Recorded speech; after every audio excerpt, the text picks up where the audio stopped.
সরস্বতী পুজোর blog upload করতে অনেকটা দেরি হয়ে গেল। সকাল সকাল ঘুম থেকে উঠে স্নান করে নিয়েছিলাম।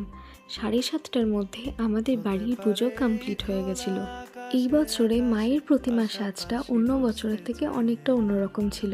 তবে তার সাথে আগের বছরের প্রতিমারও পুজো হয়েছিল। ষষ্ঠীর পরের দিন এই প্রতিমাটি বিসর্জন দেওয়া হবে। প্রসাদের পর জলখাবার খেয়ে চলে গিয়েছিলাম রেডি হতে।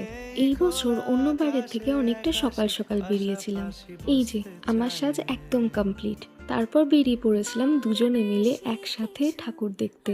একটানা 9 বছর ধরে একে অপরের সাথে আমরা সরস্বতী পুজোয় বেরিয়ে আসছি। এবছরও তার একদম অন্যথা হয়নি।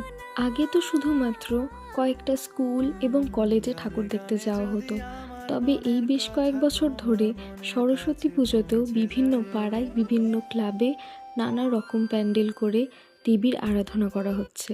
সত্যি বলতে চারিদিকটা উৎসবে মেতে উঠেছে। তবে এখনও না সেই পুরনো দিনের কিছু কিছু স্মৃতি খুব মনে পড়ে। বেশ কিছু ঠাকুর দেখে আমরা চলে গিয়েছিলাম জমজমে মিল্কশেক খেতে। এরপরে চলে গেলাম নিচু বাজারের দিকে। সেখানে আরও বেশ কিছু প্রতিমা দেখলাম। সত্যি প্রত্যেকটা প্রতিমার মুখগুলো এত শান্ত স্নিগ্ধ, দেখে যেন চোখ জুড়িয়ে যাওয়ার মতো। বেশি ঘোরাঘুরির ফলে গলার এত বাজে অবস্থা হয়েছে, আমি আর ঠিক মতো ভয়েস ওভার দিতে পারছি না। আজকের মতো এটুকুই।